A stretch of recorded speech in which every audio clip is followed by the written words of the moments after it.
Hi everyone, I'm back for a quick motovlog. Could be over really soon because there's some serious weather coming in. I have some good news and some less good news.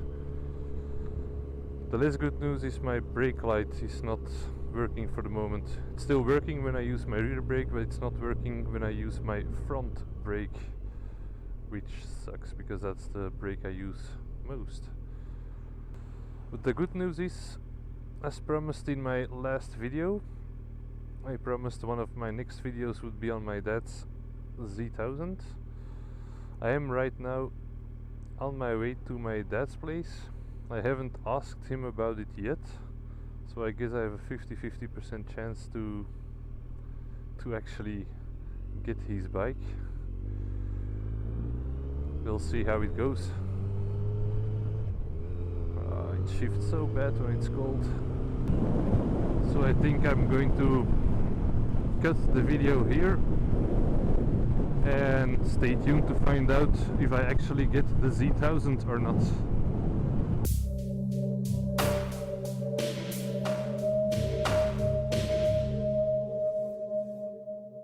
Welcome back, guys.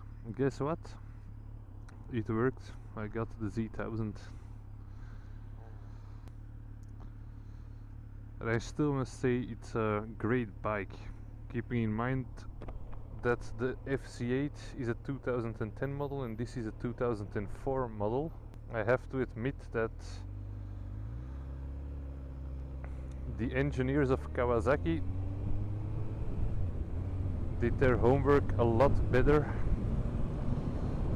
than those of Yamaha.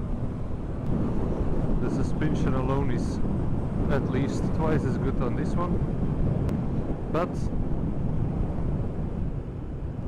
that doesn't mean I would prefer this one to the Yamaha. The Yamaha is one thing this one lacks a bit, because the engineers did their homework so well and everything runs so smooth almost. I don't know how I should make this clear, how smooth this one runs compared to the Yamaha, but it misses a bit of fun factor. If I had to go through city traffic a lot, I would actually prefer the 1000cc, so this one, over the 800cc, because it's so much smoother. The clutch is a bit heavier though. But other than that, the gearbox is a lot easier to handle. The Yamaha is a bit of a handful on low revs. I would love to try the 6th gear test on this one. Just going to shift up really low in my gears.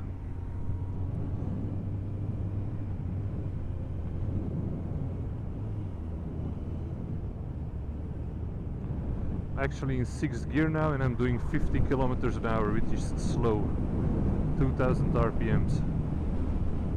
And look how the 1000cc just pulls itself out of there.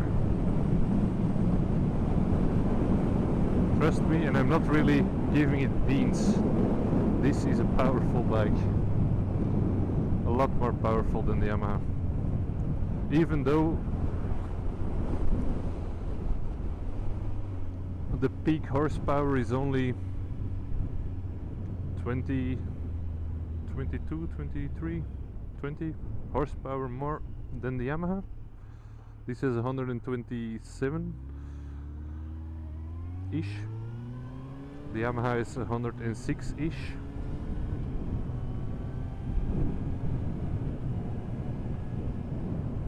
But the gear lever, you barely can feel the change of gears. On the Yamaha you get some serious feedback from the gearbox. Each time you change it's like, and this one barely.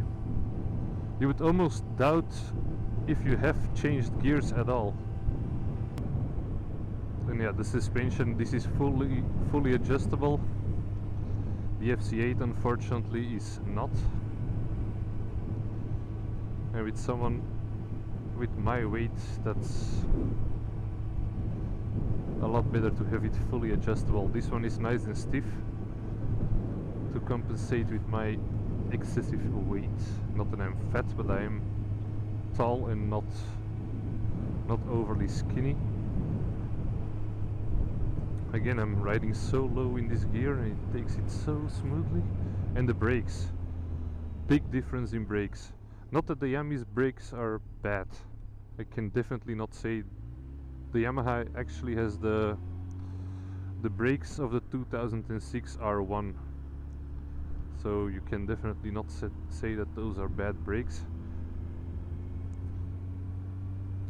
And I think they both brake about just as hard when you really squeeze it, but the Yamaha's brakes are more bitey at the beginning. So the moment you touch the front brake of the Yamaha, it really starts braking. You have to be careful with that on a wet surface. This one needs a bit more communication. Hello! You really need to squeeze this one. Once you really squeeze it, it has insane braking force, but you do really need to give it a good squeeze. It doesn't work as instantly as the Yami's brake. And it's like that with everything. When you change gears, the Yamaha picks up. It needs less throttle to pick up in the next gear to instantly go. With this one, for that effect, you need to give it a tiny little bit of extra throttle. You have to be careful with that, because with 1000cc, if you give it too much throttle, you will lose it. It starts raining, my dad's gonna kill me. He's frantic about getting his bike wet.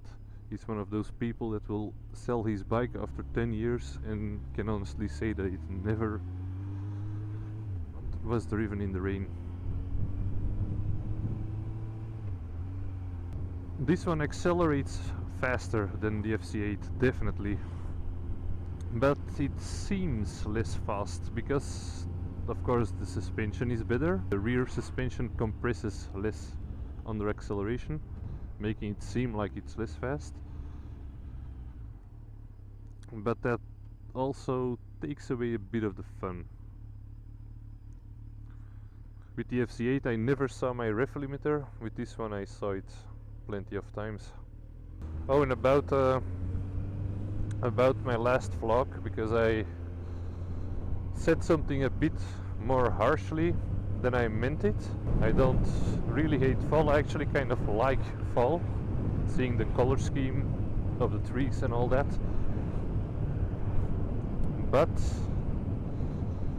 it's like, how do I put this? In spring, you have been riding the entire winter, you've been cold and miserable, and in spring you get those first rays of sunshine. So you notice the temperatures are picking up a bit, and you're really looking forward to summer. It's the reverse thing happens in fall for me. You can feel the temperatures slightly dropping, so it's a bit colder every week, and you just know that miserable winter is coming up, and I hate that feeling. I'm really a summer person. I did notice a linguistical mistake I keep making. I keep saying driving a motorcycle. Well, clearly it is riding a motorcycle. Oh, nice. Now there's a puddle.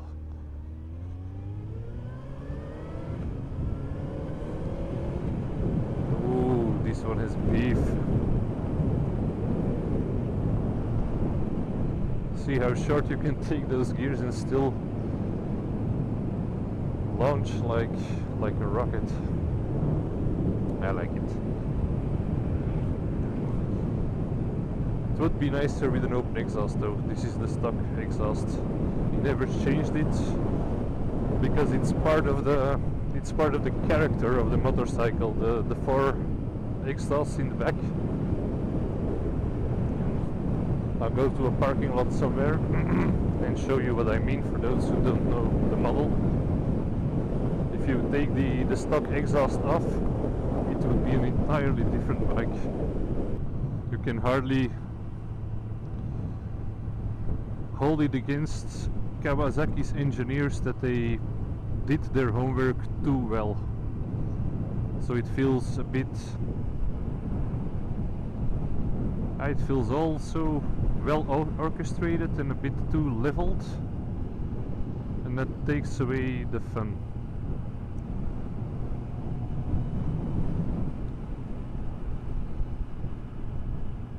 You really have to work with tenths of a millimeter on your throttle. This one, if you just slightly nip it, it will tip. I'm barely moving my hand. Tip, tip, tip, tip. Oh, it's fun. The Yami has this as well, but he has to be a lot higher in his RPMs to get this effect. This one, I mean. See it again? Whoop. It almost kicks.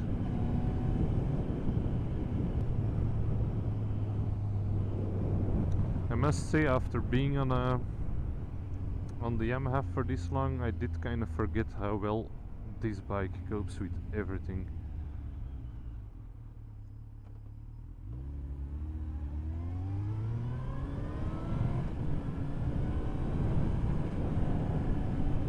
I'm really holding back and I'm already speeding.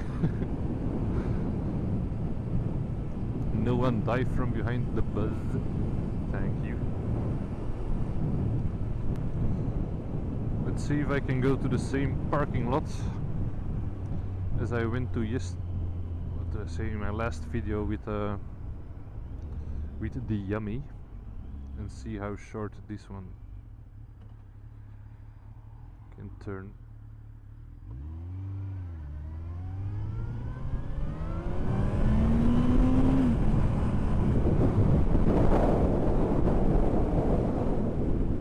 And there I actually managed to break the speed limit in first gear, while I was really not pushing it at all.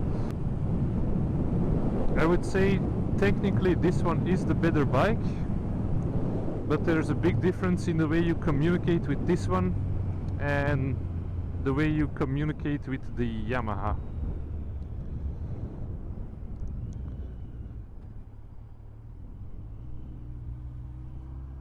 The Yamaha will react willingly to every command you gently whisper into her ear.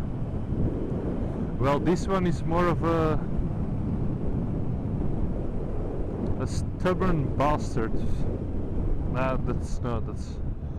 This one is more stubborn, and you kind of have to yell into her ear to get her to do exactly what you want.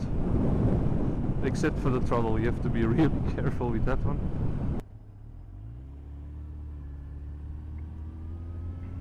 Let's see if the horses are out again.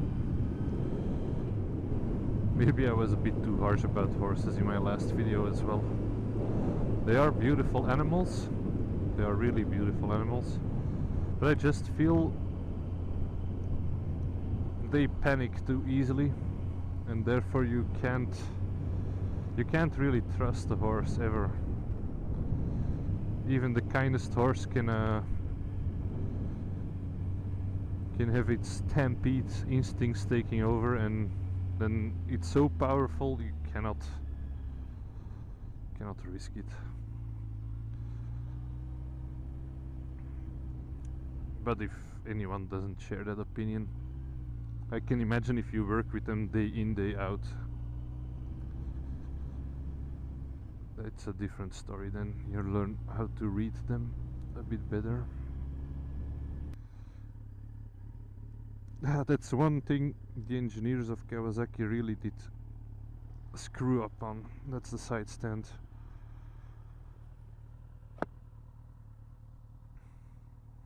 Cute, isn't it?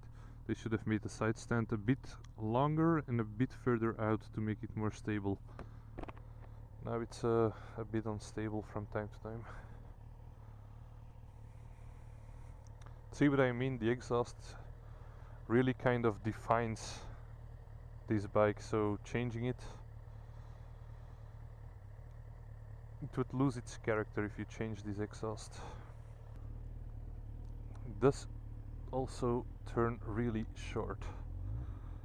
It's a bit more difficult for me because the bike is smaller, but I think it actually turns shorter than the FC8. Definitely turns shorter than the FC8. Let's apologize to the horse. I think I hurt their feelings last time. No one behind me, okay. Hi, dear horses!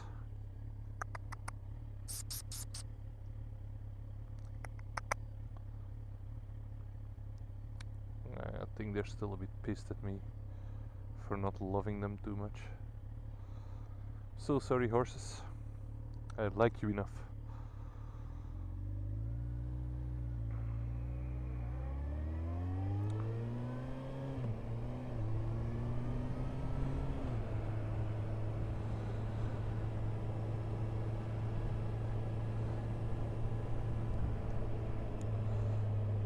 I just noticed doing that turn how much tinier this bike is. I'm so much closer to the ground on this one.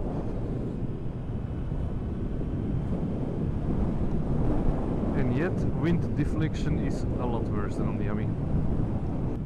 It's a shame that wind deflection isn't better, because on the highway you could really use the power it has.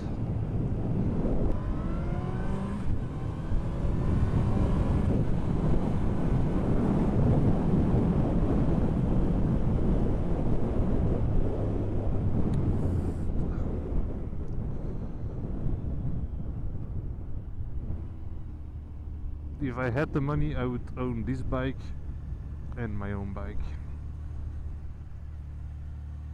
because this is definitely a better bike.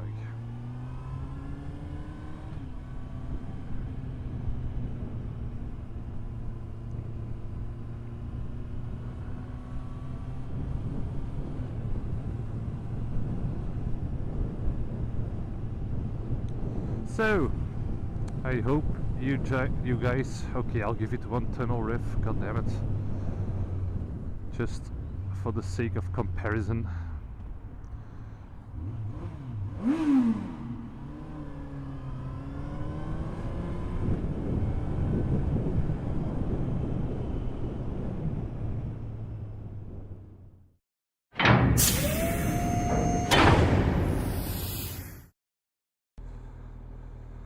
Hi guys, hope you enjoyed my quick tour on the Kawasaki Z1000. I must say, having driven my own bike back home now, that I do prefer the Yamaha FC8, and it's not even close. The seating position is better for me because it's a taller bike, but even without that, Yamaha managed to make a more fun bike, a far more fun bike, with far less expensive components. The Z1000 may be faster around the track and more stable and everything you want. I'll come off this one with a bigger smile any day.